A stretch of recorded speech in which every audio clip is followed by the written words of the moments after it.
Hey KU fans, welcome back to another episode of the KU Sports Hour here at KUsports.com. I'm your host, Matt Tait, and we got the whole crew again for the second week in a row.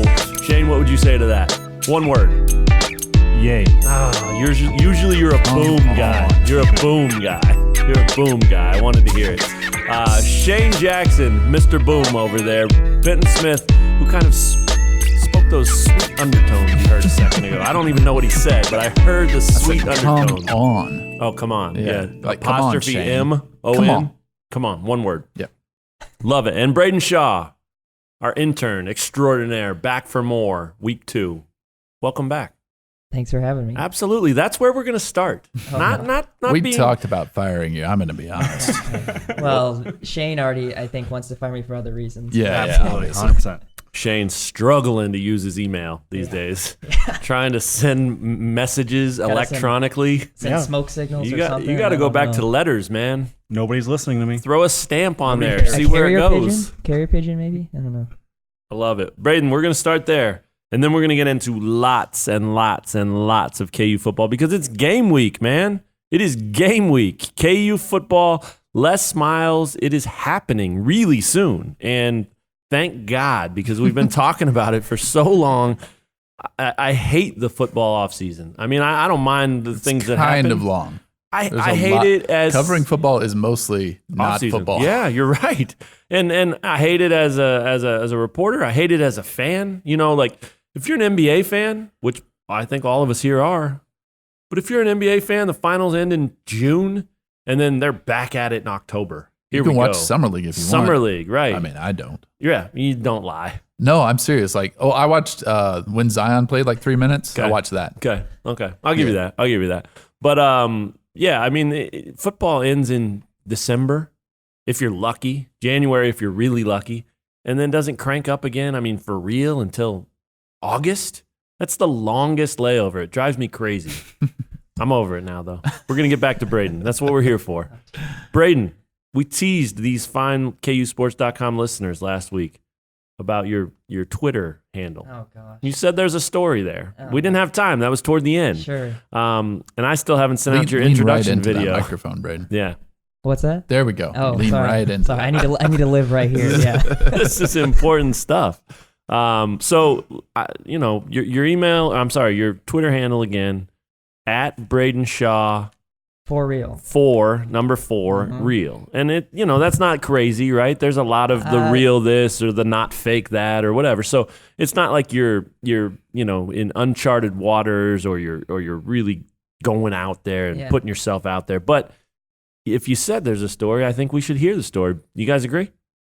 Yeah, we need to hear this. You want to hear it, Shane? I mean, I've Of heard course. it, to be honest. I heard it off mic. You heard it? Mm-hmm. Well, there was... Oh, is there more to it? I mean, there was more boy. to it. He didn't give you the whole No, I story. guess That's not. what KU Sports Hour's for. No, yeah. Okay, go I ahead. had to save it for this. So I kind of had teased it a little earlier with Benton and Matt, and this also might get me fired too, but that's okay. That's okay. He says, already ready to hang it up. It was a good run. No. So when I made a Twitter back in like... You invented Twitter? When I made a Twitter account. That would have been sweet. Well, if I invented Twitter, I mean, I probably wouldn't be here. But anyway. Probably not. No, but I made a Twitter account back in like 2011 when I didn't even know what social media was or anything, and I was irresponsible and stupid. And so I, instead of naturally making a Twitter account with my name in it, I put the Twitter handle, and I'm not even kidding, it was Hire Me ESPN. Oh, wow. Listen to this guy making moves. Yeah, so I think I had that handle for maybe a week, and then I got called out, and then I realized, yeah, that's kind of dumb. So basically... Called out by who? Friends? Friends. Yeah, okay. Yeah, well, I mean, I kind of did it very tongue-in-cheek to begin with. But right. Also, like, I was like, okay, this is dumb, and I can't live with this. So basically... Right, yeah, good save. Yeah, so basically, I was changing it, and I had seen Scott Van Pelt, who I believe his handle is still not the fake SVP or something along those lines. Right. So I was like, hey, maybe I'll do that just as a joke. And Braden Shaw for real. And I mean, I've had it for a while now, and I've actually since gone back to Twitter to even look into changing it at all. And at Braden Shaw is taken. At B Shaw is taken. Braden Shaw for real, FOR is taken. You need to get with that guy. Yeah. You need to find out what his deal is. Yeah, so You guys should be friends, man. Yeah, so like the 4 is still a joke, but I can't even do FOR anyway. Yeah. So I like it. I like it. I don't hate that. I mean, there are way worse stories, way worse Twitter handles. Yeah. I mean, you know, good for you for recognizing that this was complete crap. Yeah. Right? You recognize that early. That says a lot about you. So I think of myself as a very self-aware person. Right, And right. I think this was an example of that. Nailed it, man. Especially back then, 2011. When did you catch on that it was a bad idea? Oh, I don't know if I made it to 2012. There you so go. I mean, Beautiful. Yeah. Beautiful. Well, so mine is at MC Tait. And I did the same sort of thing. In 2009, I signed up for Twitter a couple years before you. I was probably 40 years older than you at the time, but whatever. You know, and I had literally no idea what it was. I knew it was a social media thing. I was like, sure, I'll sign up for this thing. I guess everybody's doing it. And so I just did my first initial, middle initial, last name, MC Tait. Well, I can't tell you how many times people have thought that I'm some wannabe rapper, MC Tait, MC Hammer, whatever. I mean, it's just awful. Like, you know, and I'm not changing it now, even though I wish I had initially gone with my favorite name, you know, the way of writing out my name, which is capital M, @ symbol, and then capital T, number 8. That's what my Twitter handle should be, Matt Tait. But MC Tait lives and it works, and it's not as bad as for real. I mean, I'm running second right now. We're gonna keep this train going before we get into KU football talk, though. We're gonna ask Benton Smith his Twitter story, and we're gonna ask Shane Jackson. Stories are his like for Twitter Instagram story. and Snapchat. Oh, you're Twitter doesn't have right. Facebook has stories. now. Kids, Yeah. these kids. Come on, Gosh, come on, old man. how about the origin of your Twitter handle, son? Lay it on us, Benton A. Smith. I mean, it's literally my first name, my middle initial, and my last name. Well, see, How'd you come up with that? I know, it's crazy, right? Well, Any I got stories it from, behind it? Well, my father, Stephen A. Smith, who you may have heard yell at people on TV. You just took the A. Smith from him. I love it. No, not at all. I think when I signed up, I typed in at Benton Smith, and it was taken. Man, so you need to I call just that guy. added my initial. Yeah, It's pretty easy. yeah. So yeah, Never Must be wavered. nice. no, Must be nice. Braden's over just there living a jealous as blessed life hell. over here. Never wavered. That was it the whole time. Yeah. Okay, I like it. There's nothing wrong with that. That's a story, man. You embrace that. guess. Own that. That's your story. Shane Jackson, LJW, talk to me. It's S. Jackson. Oh, LJW, come so, on. Wow. Could be Scott Jackson. That's so weak. Could be Soupy Jackson. Now, I think it's interesting that you've always had the LJW at the end. that is Every weird. single Even time, when you even were like before. in middle school. When you first, Yeah, I is- created it my senior year in high school. I knew I was going to work Beautiful. for Matt and Benton. Beautiful. Man, you should have invented Twitter instead. Oh, wait. Braden already beat you Yeah. to it. Beautiful. All right. So okay. S. Jackson, LJW is your handle. Pretty simple. I mean, Yeah. it makes sense. You work at the LJW, the Lawrence Journal World, for those slow at Yes. home. And I have a common name, so I couldn't have done just Shane Jackson, Shane_Jackson. You saw those, they were taking, tried so it. I was just like, I'll throw in my outlet. I like in it. here. And it used to be MLB because I work for MLB. Right? It used to be Jeez, different outlets brag like much. that. Name dropper. Yeah. So I've just kind of changed 3 initials at the end of my username, basically Yeah. since the beginning of time. Okay. Since before Twitter even existed. I like that. Yeah. Are you, I mean, so this was purely just a distinction thing. It wasn't, are you one of those that believes that your professional outlet should be a part of your Twitter handle? There are people who do that. I mean, I've seen like Twitter advice columns. They're like, if you work for a media outlet, it should be in there. It should be part of that. I don't always agree, but the moment I read a Twitter advice column is the moment I just drop off the face of the earth. it was a dark day. Yeah, it was a dark day. I'm always trying to get better though, you know? That's what us rappers do. MC Tait and the gang. He started reading after looking at my Twitter handle, wondering what the reasoning was. Yeah, I was like, there's got to be a rule about this. So anyway, you believe in that, or you just distinction? No, I just people are following me for a certain reason because I work for the Lawrence Journal World, and so Okay. I don't know. It was a way to distinguish myself, but also because that's what my Twitter is for. It's professional. Like it. So Never put your own opinions on I'm it. never going to be S. Jackson for real. Sorry about that. You're just the fake S Jackson. Have you? I mean, so do you use it only for work? I mean, or do you? Yeah, pretty much since I think the first time I had it was like when I was covering college sports at Emporia State. Right. So I pretty much had it from a professional reason Yeah. from day one. Nice. I typically do that too. I'll throw my thoughts and whatnot in about, things happening in the sports world and things like that. I used to tweet way too much Broncos stuff, and people would trash me and stop following me. I haven't done that in years, literally years, and I still get called out for it. So, that's what happens when your team wins the Super Bowl and you just have to tweet about it. People don't understand that. No, a lot of people don't. You're right. A lot of people. So anyway, let's talk about Super Bowls. KU against Indiana State on Saturday. It's the frickin' Super Bowl for this Les Miles loving crowd right now. Benton, you've been all over this thing all off season, which we've now already established that we all hate. But I mean, you hate the job that I've done. Yeah, we hate your. This is an intervention. Sit down. We need to talk to you. Right. No, let's talk, man. I mean, it's game week. A lot of people expect and have seen that game week has a different feel. Does it? Does it to you? Have you felt different this week? And I'm not talking just personally, but just around the program, around these guys that you're interviewing and the vibe up there. Does it feel different? Well, it felt different when Les Miles walked in a suit. Bingo. On Monday That was sweet. For his first game week press conference of the season. But like it or hate it? I didn't hate it. I loved it. I mean, but he also then we kind of were joking around with him afterwards, and he just wore it for, I think it was the first day of classes, and he was going to like speak to the KU band or something. So I think it wasn't for us that he dressed up. No. But it's a nice look. I mean, he was like, I'm here and I'm Les Miles for real. Les Miles for real. That should be his Twitter handle. Obviously. But no, I don't know. I felt like the vibe hadn't changed too much, but we were talking to guys on Monday. They hadn't done a lot of like, obviously they've done game prep throughout August, but they hadn't, been given like specific scouting reports and things like that. So I think we were just talking to them so early in the week that it just felt like a lot of this has felt in August, to me at least. Obviously it feels different for players, but my only interaction with them is that those interview sessions, those times when they're available for interviews. So it felt kind of the same to me, but obviously, the guys have got to be jacked that it's finally here, because like you mentioned, the off season just drags on forever.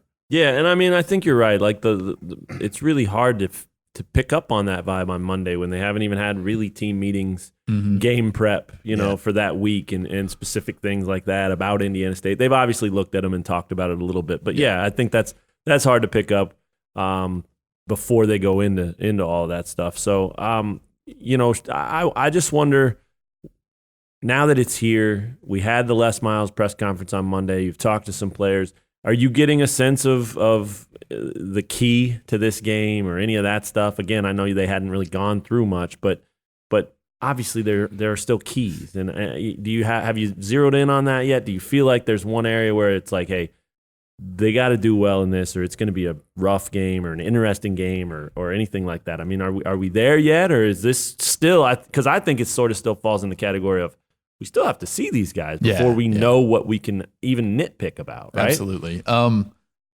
Really, it was kind of shocking, like how little people seemed interested in talking about the actual game. I thought so too. Yeah. Not only during the Les Miles press conference, but also during interviews with players. And I think that's kind of like the Les Miles effect, right?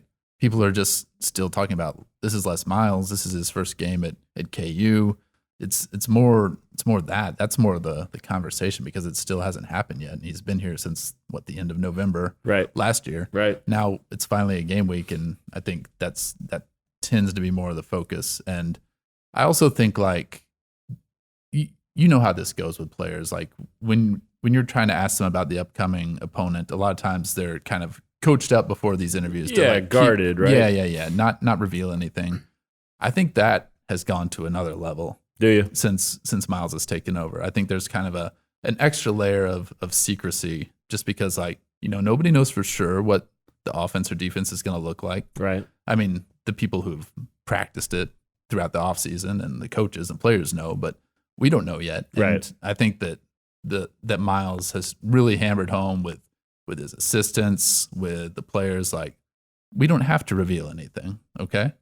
And that's what he's done with the quarterback race. Obviously they could have easily named a quarterback by now. Yeah, maybe they have. Maybe the decision's been made. Shane thinks so. Yeah, last week he went on record saying that. Yeah.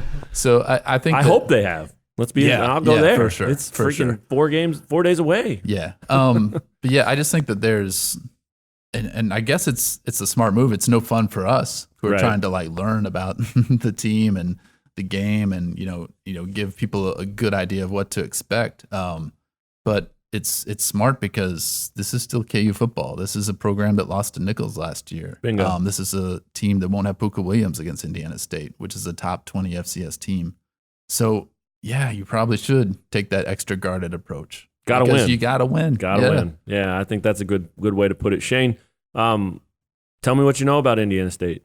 Have you done it yet? I mean, have you got in? The getting to know blog. Yeah, that's that's your move. I have not got into it just yet, but I do know. I mean, just from doing a couple blogs earlier in the summer, this is a team that took care of the ball last year. They were number 1 in fewest turnovers in FCS. Yeah, their last year. quarterback only turned it over once, Yeah, right? Yeah, they're a team that just really takes care of the ball. And I kind of mentioned this even when talking about KU, the fact that they had a turnovers gain that was pretty high last year. Those type of stats tend to fall back to the pack just because it's more luck than anything else. But when you think about it from the FCS standpoint or the Indiana State standpoint, I mean they returned like 9 offensive starters. And if there's a team that's going to still take care of the ball really well, you think it'd be this team. So. Sure. I do think that's the one thing I do know is that will be an important part. And then also just running against this team. I mean, this team allowed almost 200 yards rushing per game defensively, and this is going to be KU's strength. So it'd be interesting to see, even without Puka Williams, I mean, this team should run the ball pretty well. Yeah, I mean, you've got Dom Williams, you've got Khalil Herbert. Those guys could, if KU commits to it, if their line's improved. I think they're going to commit to it. Okay. I do think Good. that. Yeah, right. They're And not I going mean, to screw around and pass the ball because the Thank offensive you. coordinator thinks it'll be fun. Thank you. Yeah, he might not think it's fun either, He right? might not. Yeah.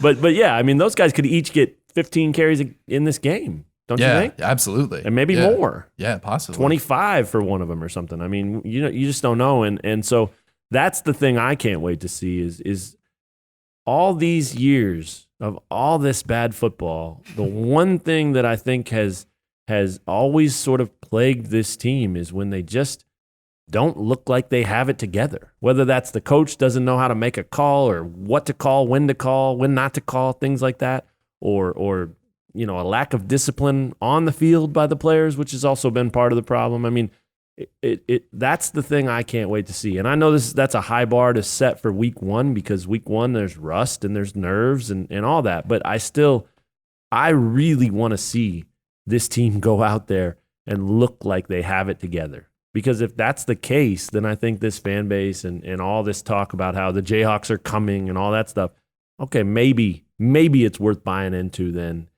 But if they show up and they're sloppy and there's miscommunication and they look disorganized and all that stuff, ooh, I mean, I know, hey, week 1, you give them a pass for that kind of stuff, but I don't want to see that.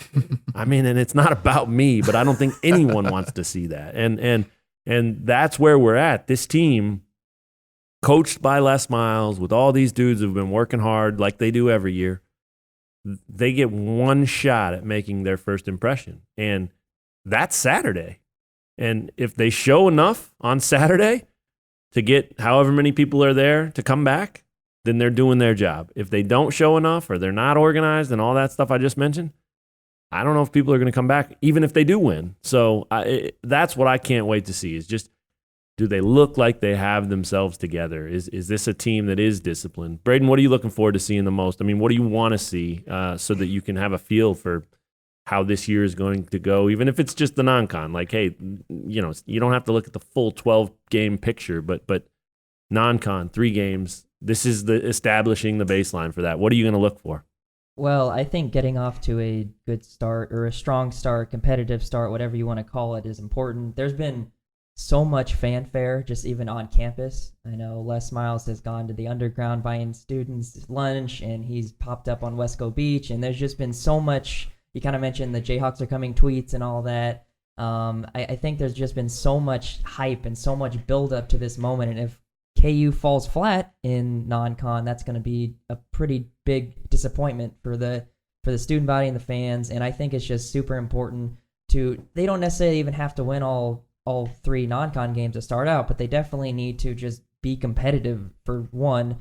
And I think Indiana State, like we've mentioned, like Ben and Matt mentioned, that I think Indiana State is a must-win just to get off on that good foot, and even without Puka, just to show the offense and see if how that front seven holds up. And I think just really, again, getting off to a strong start and instilling some sort of confidence in the fan base too, because I think a lot of people are hopeful for what this Les Miles era will bring, but there's just so much uncertainty that I think we're all just ready to see the team on the field. Yeah, very well said. Benton, Shane, do you guys have a feel for which one of these first two opponents is better? I mean, I've seen people say, hey, don't take this Indiana State team lightly. I've also seen people say, well, Coastal Carolina is the better of the two. And that, I mean, that would make sense on a division level, right? I mean, one's FCS, one's not. But I don't really get a feel for that. I don't know. I thought it was Indiana State, to be honest with you. I mean, that's kind of what I've always felt looking at this schedule from a distance. But I don't know. I mean, I wouldn't expect you guys to know the ins and outs of both teams. Yeah, I just have kind of felt they're pretty comparable. Okay. And I mean, that's definitely not based on like intense months of research or anything like that. That's just like, it's a preseason top 25 FCS team in Indiana State. It's a Coastal Carolina lower level FBS team that, had some relative success for how young it is as in its FBS status and that type of thing. So I don't know. I felt like they'd be pretty comparable, but I could totally be wrong. But I agree with you. I kind of leaned Indiana State might be better just because there's so much continuity. That's right. They were, they're definitely coming off of a season where they could have been in the playoffs. And it seems like they're, they've taken, people who cover the FCS have taken notice, and so have other coaches at the FCS level, and it's expected to be a good team, just like Nichols was last year when they came to KU. Yeah.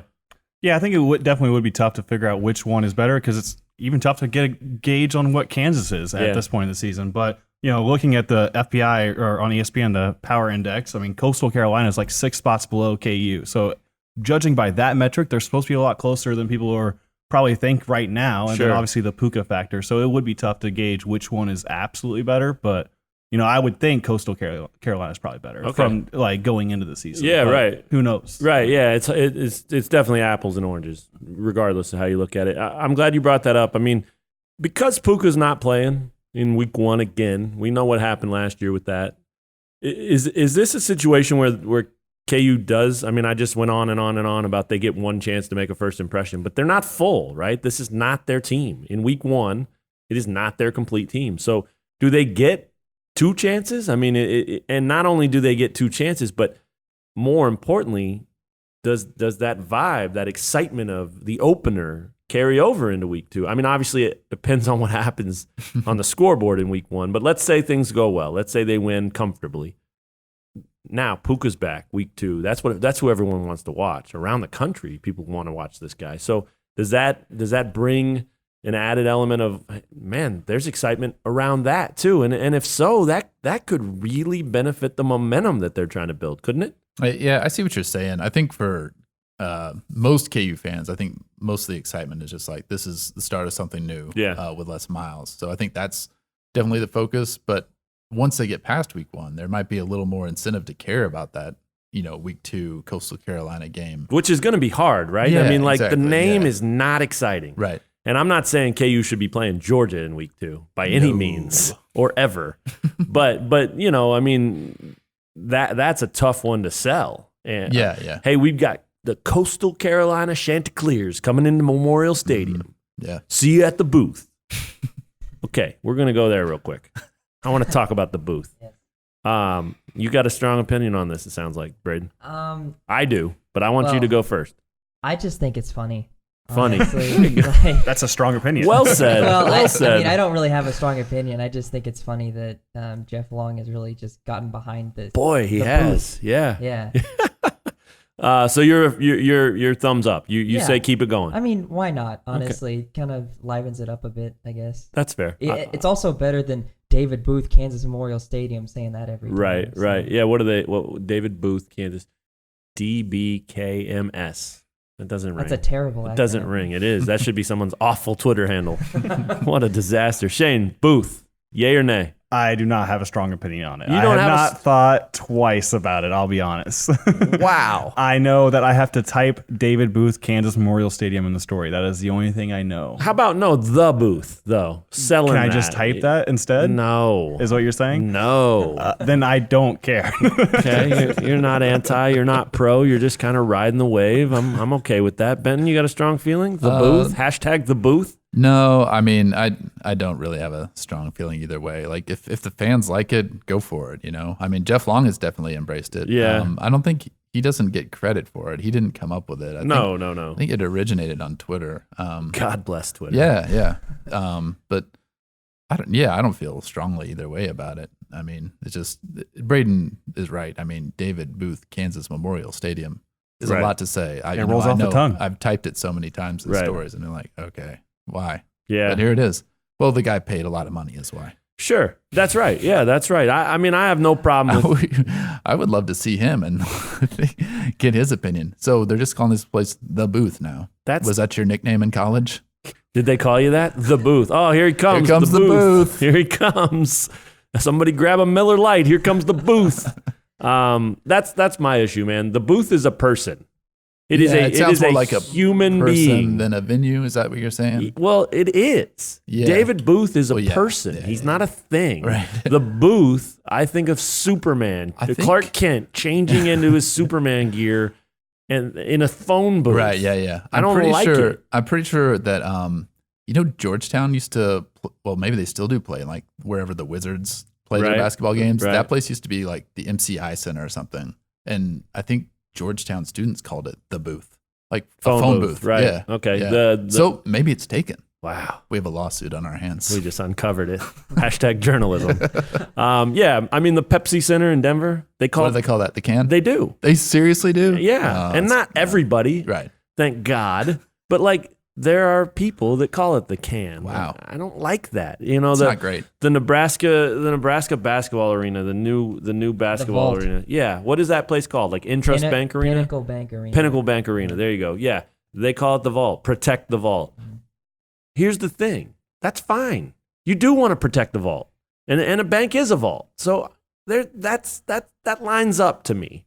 The Booth, I don't know. And I David Booth, a great guy, and what a terrific contributor to his alma mater, So there's no need to knock him. And if people want to get behind it and he wants to get behind it, go for it. I think Benton said it best. You're right. If the fans like it, fine. That's great. Yeah, Go absolutely. for it. So I will get off my lawn take on this, but I struggle with it. Well, don't they call the baseball park the Hog?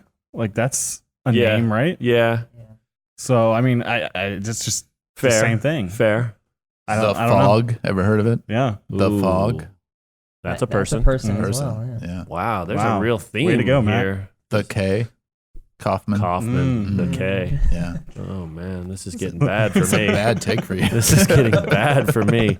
All right, well, I'll see you guys at the booth on Saturday. I can't wait. I'm hype. Offense, defense, Benton. Which is more important on Saturday, and which shows better? 2 questions. Okay. Man, they're both so important with this program. Because on Saturday, though. Yeah, right.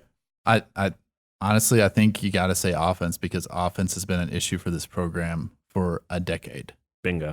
God, I've said bingo 3 times. I've got to stop that. Boom. You've been playing There's the bingo. a lot. boom. I appreciate that. Your old man ways. You've been playing no bingo kidding. in your spare time. Yeah, Baccarat in the back room. Unbelievable. No, I mean, just like I like it. Offense, I agree. I think that's and right. I don't think it's going to be a flashy offense. I think they'll be committed to running behind that offensive line that Les Miles has spoken so highly of throughout the past couple of months. And they obviously trust Khalil Herbert and Dom Williams, and they seem to like Belton Gardner too. That's very true. Yeah. So even though Puka's not playing, they have running backs that they think can make plays. And as much as they've hyped up this offensive line, let's see it. Let's see what they got. And like I just mentioned, like how many KU games have you covered where the offense just does nothing? And sometimes they have good personnel on defense, but 113. right. I mean, like the past few years when you had guys like Joe Deneen and Daniel Wise and Dorrance Armstrong on that defense, but the offense just gave you nothing. Right. Yeah, I mean, the team didn't stand a chance. So, I mean, you need an offense to win games. It'd be a great foundation for the season. Yeah, if they could go out there and do that, and especially do it without Puka Williams would be a great sign. No doubt, regardless of who you're playing. No doubt. Yeah, I think that's right. And you know what I want to see there is, and I don't know if you guys have a feel for this. It might be hard to. Again, we just don't know much yet until we've seen it. But Indiana State knows KU is going to run the football. Yeah, they should. Right? Yeah. I mean, if they're paying attention at all, they know KU's strength is its running backs. They know the strength should be its offensive line. That pairs pretty well. So they should be, the Sycamores should be geared to stop the run. Yeah. What I want to know, because that's common sense, that's football, that happens all around the country every week at all levels. But what I want to know is this Kansas team with Les Miles, but also the other Les, Les Kinning, yeah, OC, QB's coach. Exactly right. Are they built, if you will, to stick with it? Let's say Indiana State shows up and stuffs the run for a quarter. Well, I think Les Miles has proven through the years he does not mind running the right? football. Yeah. Yeah. I mean, and the reason I ask is because, again, we're basing all this on KU history, recent KU history. Right. And what have we seen from recent KU coaches and teams? Panic. Panic ensues when things don't go well. Panic at the booth. So yeah, there you go. That's like a Blink 182 knockoff band or something. Panic at the booth. Although that's anyway. But you know what I'm saying? Like are these guys tough enough, for lack of a better word, to stick with their game plan and hand the ball off 50 times if that's what it takes, if that's what they believe works, and if that's their game plan, even if Indiana State shows up and stuffs the run the first quarter? I'm dying to see that because number one, I think they have to. I think that's the answer. I think that is what they should do, even if it doesn't go well in the first quarter. Number two, I think it will show us a lot if they do. I think that will be a moment for me where I go, okay, cool, maybe things are different. Sometimes you just have to average 3.2 yards a carry and still win the game. And if this team can do that, no one wants to see a 16-13 win, but everybody would rather see that than a loss. A Nickel State loss, a North Dakota State loss. We've seen those, and those don't bode well for the future. But sticking to something, being disciplined, committing, and grinding one out, I think that would go a long way toward letting us know what's coming, not only in this season, not only in the weeks ahead, but with this coaching staff and really the future of Kansas football. Yeah, also it would be a really bad look if you had some struggles on a couple of drives running the ball, and then you're just like, well, let's just wing it. We better air it out. By the way, we have not named a starting quarterback. Right. 4 days before the season. We're going to name one after the first week. Right. After the game, Les Miles said he would name the starting quarterback. But no, I mean, like. You think he will? I bet he doesn't. Oh, you think he'll leave it up in the air? I think so. Well, the way he kind of described it, I feel like he's just said, well, you'll know by watching the game. Yeah, that's true. That's true. So that makes sense. If they play two quarterbacks, he could leave it open. God help us. Right. He could leave it up, and that could be a storyline every week for you. Copy, paste, copy, paste, copy, paste. It'd be the easiest job you've ever done. I love it. I won't even criticize it. I'll be like, good for you, man. Way to stay on top of it. Let's shift gears. Benton, you asked some people on Twitter. This has sort of been a Twitter-themed podcast here. Let's shift gears. You asked some people for some questions. I hear they had a few. They did, definitely. You want to read some and absolutely. Let these fine gentlemen on our panel here answer? Yeah. I'm going to let Braden and Shane talk a little bit now. Wait, both of them? Oh, I thought this was just me and Matt talking. I just turned my head to the right and I noticed there are other people in this room. Braden's been here, man. Yeah, Shane just boomed over there. Shane mentally checked out 2 seconds into this podcast. But Braden's bold, man. He called this a must win. Yep. I'm just here for the Twitter talk. There you go. Fair enough. All right, let's get some questions. All right. We're going to start it off appropriately enough. Like if you listened to these podcasts last year, we had a blast with the Q&A part. And I guess we've been doing that each of the past 2 years, really. Yeah. And it's so much fun because, I mean, the fans care so much about this team and they're so sick of losing. So they have the most interesting, topics for these things. So I love that it's fueling what we're talking about. But yeah, appropriately enough, we're going to start with a Frank Saunders question because, to quote Tom Keegan, yes. Frankie. There you go. Beautiful. Frank always comes through with he questions. does, man. Yeah, absolutely. So his first question, I think he does have two. One of the biggest problems week 1 of 2018 for the Hawks was that we didn't have a center who could snap the ball effectively to Bender. Wow. So you might remember Mesa Riberty had some issues. Oh my gosh, I forgot about that. Yeah, that was a big storyline Huge. of week 1. Yeah. that loss to Nichols. I mean, he took the loss, right? He said that's on me. Absolutely. Yeah. Classy kid, but Yeah. woo.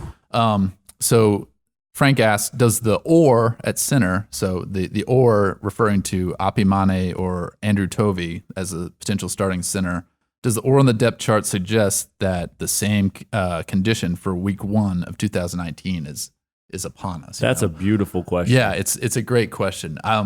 We obviously have only watched these guys play so much, and I mean, especially in August, our access to practice was very limited. We got in there 2 days in a row, early August, for about 30 or 40 minutes. Is that right? And that obviously during that situation, they're not doing anything that would be actually of interest. They're just doing their position drills and individual work and a little special teams, that type of stuff. I don't get the sense that effective snapping has been an issue for either of these guys. You probably would have heard about it too from somewhere. Yeah, and I mean, Les Miles has been asked about that. Have there been any issues with snapping? And it's sad that you have to ask that, but it has been asked during this preseason. And we know he obviously doesn't have to tell us if there has been issues, but he says there hasn't. And Api, when we talked to him a couple weeks ago, seemed pretty confident in his abilities. And we got to speak with Andrew Tuesday night, and Shane. He came across as a confident, comfortable guy. That obviously doesn't mean that everything's perfect, but I mean, what was your takeaway from the 20 or so minutes we got to speak with him? That he can cook. He's an excellent cook. That was a takeaway. This is a good question by Frankie. I think it is actually one of the more underrated aspects going into week 1 is we spend all this time talking about quarterback and how they haven't settled on a starting quarterback. Well, they also haven't settled on probably arguably the next most important position, which is starting center. And that's a former quarterback talking, guys. Exactly. He's giving it up to the centers of the world. Yeah. That was classy, Shane. So good job. And I wanted to actually talk to both to figure out, is this a problem? And obviously when we got to talk to Andrew Tovey yesterday, and I asked him a few questions about that, he doesn't seem to think that's a big deal because they do plan to play both of them. That is the clear plan by Les Miles and Luke Meadows. And the thing is they don't think they're that different, which to me is very strange, just because I feel like you want your center quarterback to have a certain type of relationship. Maybe it's the fact that this is under center and there's a little bit difference in that, and shotgun maybe is a little bit more difficult for certain centers. I'm very actually curious about this and seeing how that's going to play out on Saturday. Yeah. Probably almost as much as the quarterback situation. Yeah, that's good. I have a kind of a conspiracy theory. I like it. They're paired up. Yeah, there's a center for each quarterback. I love it. And they're going to play 2 quarterbacks. I don't think that's crazy at all. No, it makes sense, right? I mean, I think it's crazy to go into a season playing 2 quarterbacks, right? Rotation. But I don't think if that's what you're going to do, hey. And one guy's more comfortable with one center and the other guy's more comfortable with the other. I guess that makes sense. I guess as long as they can both play. Yeah. I mean, if it's just like, hey, I like taking snaps from him, even though he gets blasted as soon as the ball gets away, you know, you can't play that guy. Yep. But if they can both hold their own up there, which we've seen, I mean, these aren't newbies, these aren't rooks. No. You know, we've seen these guys play, and they're part of a much improved offensive line. And I think the only positive there is that, okay, if they feel that good about him, and I like your conspiracy theory, I think that's great. But if they feel that good about both, all that does is give you a little bit more security. Depth is there, right? If one of them goes down, it's not, oh my God, what are we going to do at center? It's this guy's up, and now he's our full-time center. That could work. Yeah. This is going to be really interesting with the offensive line. If Luke Meadows has said that he wants to rotate these guys, and to me, I don't know. John Calipari platooning. He's doing it with the O-line at KU. Yeah, there you go. Watch out for Calipari to hire Luke Meadows away. That'd be awesome. But yeah, to me, like, if you have 5 like amazing offensive linemen, don't you just roll with those 5? Play them. Yeah. So it just seems, I don't know. It seems a little bit unbelievable to me that that they have 5 knockdown amazing O linemen if they're talking about rotating regularly at 3 of the 5 positions. Yeah. Like Hakeem Adeniji, Malik Clark, there aren't ors next to their names. And I don't think anybody expected there would be. Those are their 2 best linemen, right? I'm guessing. So I don't know. It seems kind of odd to me. Yeah. If you're so confident in your line, why can't you pick 5 guys? I like that. I wonder how much of it comes down to week 1 too. Sure. See, it's the competition continues into the game. Sure. Yeah. As much as we haven't seen this team, neither have they. I mean, okay. Les Miles and his coaching staff has seen 3 scrimmages? Well, yeah, I mean, like 3 plus a spring game. Yeah, like 3-ish scrimmages where it was like that's all they did that day. But obviously there's scrimmage situations. No doubt. Yeah, but I mean, either way, they still haven't seen him play a game. They still haven't seen him with a half full Memorial Stadium. They still haven't seen him when it counts. And I'm not saying that as a reason to let these guys off the hook for these decisions or non-decisions, but I think there's some logic to them. Maybe it does take actually seeing them, and maybe you feel good enough that you're going to win this first game, and it just, hey, we're going to win this first game, and we're going to show what's out there, and then we'll make some decisions. I don't know if they will. I mean, that's when we'll start wondering and maybe asking some more questions and even criticizing a little bit. If these ors stick there, what'd you say? Your story had 7 spots up for grabs on the depth chart, right? Still, yeah. So basically 7 significant ors, right? 6 ors on offense, and then an or for basically the field goal and extra point job, right? Which is very close. Yeah, I mean, and three of the ors are on the offensive line, and 1 is at quarterback. Wow, that's significant. Yeah. Wow. Yeah. So, and one of them to me really doesn't matter. Well, 2 of them really don't matter. I don't think. Like there was an or Khalil Herbert or Dom Williams. Right. To me, those guys are pretty close, and they're both going to play. Yeah, a lot. They're both going to play. So whatever. Who starts? Who cares? Yeah, that's. I don't fair. think they care. Right. And then the other was at fullback, where it was Hudson Hall or Ben Miles. There you go. Yeah. Who's going to win that job, Braden? Braden, we need 20 minutes on fullbacks. Go. Well, Ben has Miles in his name, so that's got to be a benefactor for sure. Good call. Next question. What do we got? Who do we got? Okay. Next question we have from Rob Brenton. He had not to be confused with Benton. No, not to be confused with me, the person speaking. He said he stole this question from John Kurtz, who works at a radio station in Manhattan. Do you know John, Shane? Since you I do. Yeah. Out of all the Manhattan games I went to. Okay, that's what I was Back wondering. when your Twitter handle had a different initials in S. it. Jackson Merck. It Whoa. had to be 4 letters because there's not 3 letters. He might murk you, S. Jackson coming at you. So I am hyped. So he asked, which game time is best? 11 a.m., 2:30 p.m., or prime time? So I was like, well, there's different ways you could look at this. So I just asked him, best time for players, fans, media. Is there another demographic I'm leaving out? He said all the above. Players, media, fans. What's the best time for kickoff? Such an easy answer for media. Such an easy Super answer. easy answer. 11 a.m. Yes. Let's get all this day, done. every day. I wish every KU game in every sport started at 11 a.m. Absolutely. No deadline problems. Yep. No stress on the copy desk. No stress getting your copy in, photos in. You're done. Even if you grind that thing out for 7 hours, you can go have a nice meal somewhere with your friends, with your family. You could even have a reservation. A reservation. Yeah, that's for classy people. Wow. Now, as the person who covers high school football the night before, I will say that 2:30 is probably prime for me, but I do love 11 a.m. Well said. Also. Yeah, that was strong. I appreciate you representing your people. No, I understand Prep that writers. completely. Walking in at 9 a.m., it can be pretty tough sometimes. No doubt. You're young though. Yeah. You're young though. Keep it going. That's good. Braden, you're young. You're younger than Shane Jackson, S. Jackson, LJW. You adamantly nodded your head 11. Why? Oh, yeah. 11. Same idea? Same idea, pretty much. I think 11 a.m. is just easier for me, just, I guess, getting in there and getting out, honestly. Right. And some of those primetime games, I mean, it might be a better atmosphere with like fan-wise and stuff like that, but those things get out so late. Oof. Those times. I mean, you're leaving there like past midnight sometimes for KU basketball games, and yeah, that's just no thanks. I like that. Good question. So for players, Man, players, it's prime time, I think. Yeah, it has to be. Players love I mean, that. it does suck waiting all day to Waiting all play, day, yeah. but I think if you're under the lights and it's a big game feel and all Yeah. that, you take that. Yeah. You sleep in, right? That's part of what you do when it's a late game as a player. You don't have to get up early and have that early team breakfast and all that. So yeah, I think prime time's an obvious answer there too. And then what was the other one? Fans. Fans. I'm wondering if it's 2:30. Because you have time to tailgate. That's you don't the have to get biggest up thing with extra fans, early, right? Yeah. You can get up there at 11 Yep. and tailgate for a good couple Absolutely. hours Mhm. at least. And then if you're a fan, the game's 4 hours, 5 hours sometimes. Since these things are getting longer by the year. But even if it's 5 hours, you're out of there at 7:30. Yeah.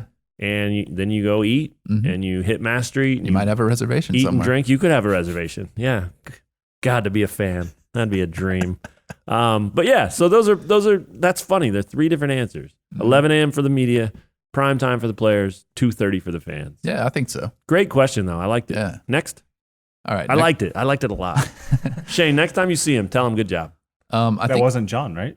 no, that Yeah. wasn't John. Yeah, but It he was was somebody stealing else. that Oh, question yeah. from John. Yeah. So Yeah, that was Brenton.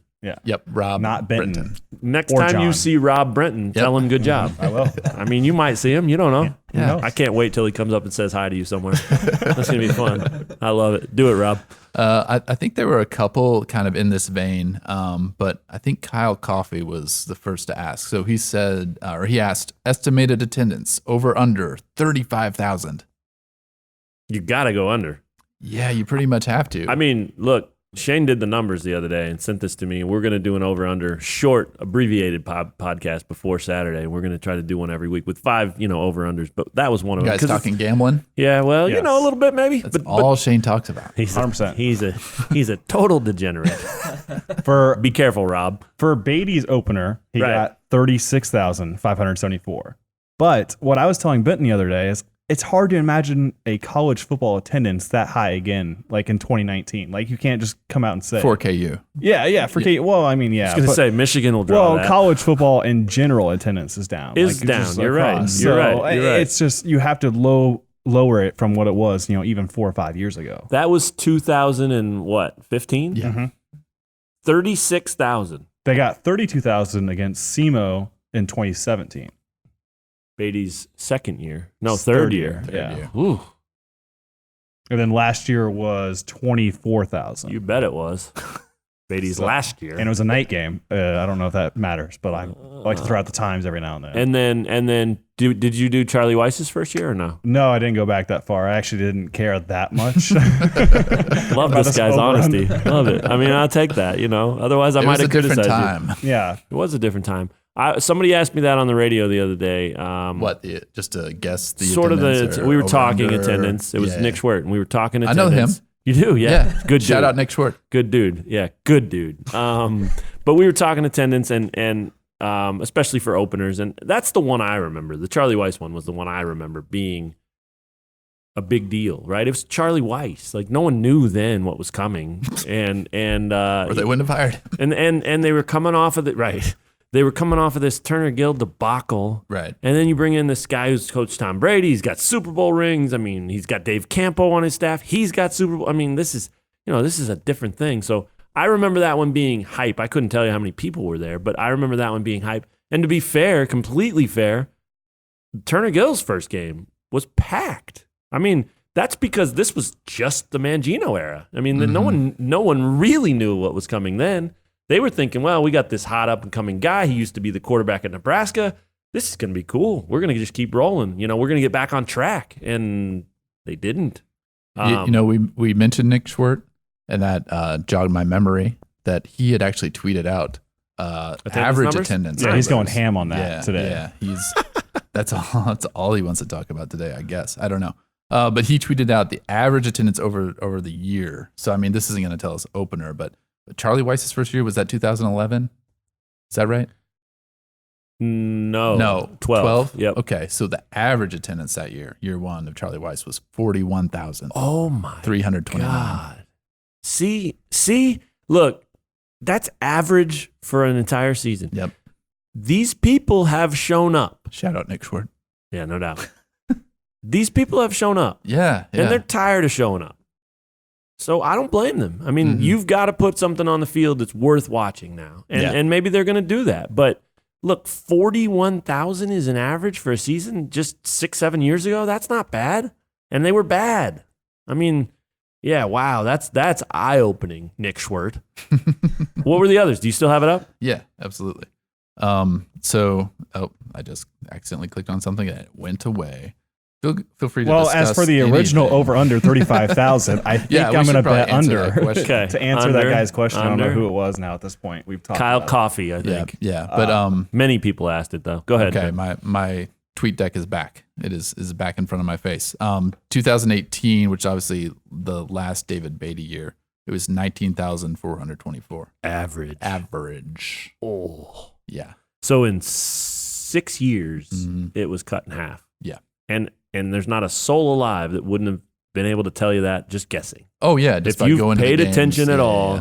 you'd know that 6-7 years ago, people were excited. Last year, they weren't. So here we Well, go. I mean, honestly, like they weren't excited like the past 3 years. Right, I think they were right. excited entering year 3 of David Beatty. that was the Dorrance Armstrong Because- preseason player, Yeah, yeah, defensive yeah. player of the year. Because That was they when had beaten yeah. Texas the year before, late in the Late, year. right. Yeah, so that kind of gave people a little more juice heading into the season. Wow. Yeah. This is going to be something. I mean, it just is. This is, I know it's ridiculous that they've had 5 coaches in the last 10 years, but the one thing that's positive about that is it's always interesting. I mean, now maybe, not last year so much, but that was interesting because it became a story about when's Beatty going to get fired and who are they going to get after him. I mean, That's basically all we taled about on this podcast last year. Yes. When does Beatty get fired? that and this will make you laugh because you'll remember this. Yeah. Raking leaves. Oh yeah. That's all I talked about. Yeah, you were constantly talking I about get it if you'd rather rake leaves Yes. on Saturday Than go to a game. go to the game. I don't get it this year though, not yet. I don't get it if you Well, don't no go leaves have Saturday. fallen. That's true. It is August. I don't get it if you don't go Saturday. If you care about KU football, you care about KU. There's tickets for $14. Go to the game. Why I'm not? pretty sure you can get them cheaper somewhere. Probably. Or, walk up and somebody will be selling tickets. This dude I went to high school with, Tim, Somebody might be giving away tickets. That's the way it usually works. yeah, this guy, I think I went to junior high with this guy, Tim Ducker. He mentioned Jeff Long in a tweet and was offering to trade him this notebook thing and medallion thing for 3 tickets to the game. It's like a magic show. What's happening? It was amazing. And Jeff Long hit him back and said, "I've got your tickets." And then he asked him to DM him, and I'm sure he did, and I'm sure he's coming to the game. So, there are ways to get tickets. I'm not saying hit up Jeff Long because he can't afford to give you all of them, but I would. If I were him, I would go hand out tickets anywhere and everywhere I can that aren't being used and haven't been sold, and I would do anything possible to try to put as many people in those stands as possible because not only does that show well nationally, not only does that look good when we write it, 50,000 showed up, that would be incredible. But guess what else it does? It says something to the players, and it says something to Les Miles. And those are 2 people that you have to have on board. I mean, you have to have the players excited to play and to represent this place. You have to have Les Miles believe it can be done. He does believe it right now.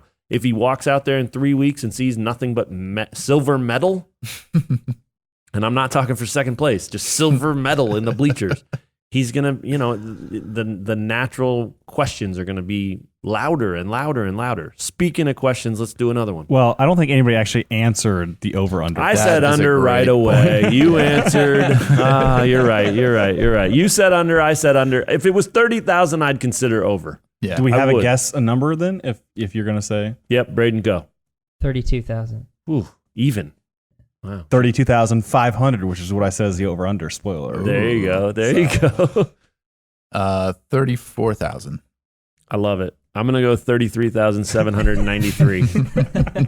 And full disclosure, I know 3 people that are going. So that's where that 93 man. came from. Insider information. Yeah, I mean, if it was 90, I would have just rounded it. But I know 3 people who are going. So 793, 33,793. So yeah, we would all go over 30,000. Yeah. None of us are going over 35. I mean, That seems logical. We could all be wrong. Maybe we will be. Yeah, I mean, like that could be the Les Miles effect. Would you be know? shocked if there's I wouldn't be shocked if 38,000, there- no, 36,000? I would No not. way. Me No. neither. Yeah, so interesting. Thanks for making us answer that, Shane. That was what I'm here good. for, That was keeping you good. guys on Yeah, track. that was good. I mean, that would He have been is paying attention. it would have been a tragedy if we got away with without answering it. And you know, it's going to be fun. I mean, that's my favorite. One of my favorite ones every calendar year is the over/under question on the attendance for football opener. It's always fun. So, yeah, let's go to another one. We got time for a handful more. Okay. Drew Porter asked, is Coastal Carolina an FBS school now? Will it take 6 wins to be bowl eligible or 7? So he's got his sights on a bowl when he's asking this, and he's thinking about the technicalities that might come if Coastal Carolina was an FCS school. It's not. This is their second year playing at the FBS level. They were an FCS program, and you have to have like this 2 years of transition. Right. So that's way behind them now. 2018 was their first year playing FBS. Cool. So they're in the Sun Belt. They're an FBS team, obviously a lower level team.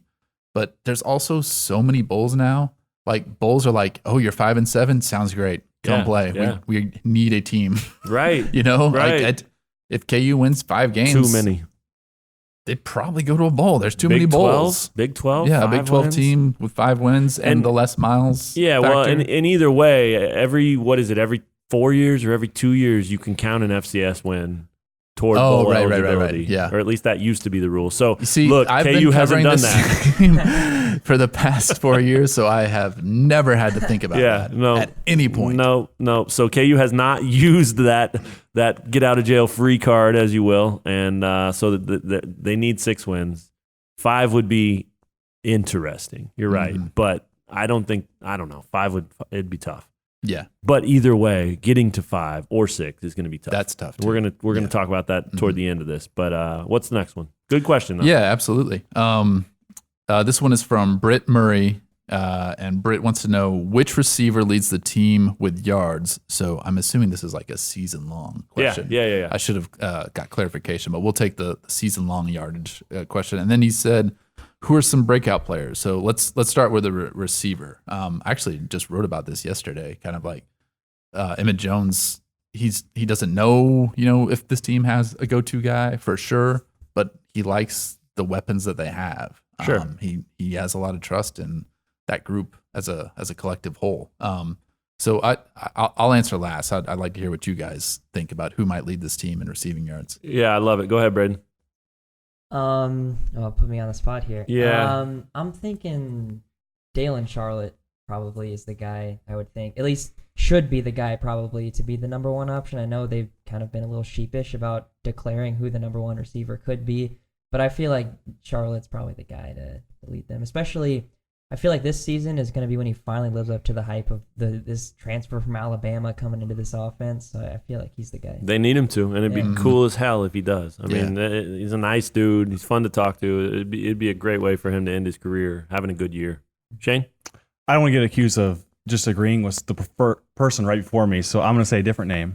Andrew Parchman is going to say. When you ask players, hey, which receiver's been standing out, which player in the receiver group has, is the toughest to defend, Andrew Parchman is one of the more common names that they say. I mean, and it's crazy to think that a guy that could come in immediately and make an impact like that, but this receiver group is depleted from last year, so I think that there is room for that Big time. kind of newcomer to come in and just emerge as the number 1 threat. Yeah, talk to me. His height, his weight, 6'2", 180, I think, for Andrew Parchman. inside, outside? Both. Okay. Yeah, I think they'll play him at both spots, actually. Okay. I mean, just depends on the play call and Sure. personnel. Yeah. Nice. Yeah, that's good. He was 12th or something on your list? 11th, right? I think. 11th, Yeah, I did top 11 and had him number 11. Yeah.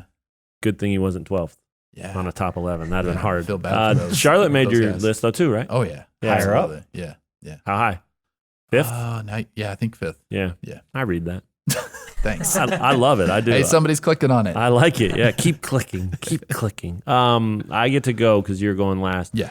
I think yours might have been just taken based on that. I don't know though. But I look, this kind of fits both. But I want to say Evan Fairs. I don't know that I would bet a lot of money on that. But when he first broke onto this scene, before he got hurt and then before he redshirted, right? I mean, he's got talent, man. Yeah. He's a big target. Mhm. He's long. He's athletic. I haven't talked to him in a couple of years, so I don't know where he's at. But I know he's on the depth chart, and I know they feel good about his potential. There's no question about that.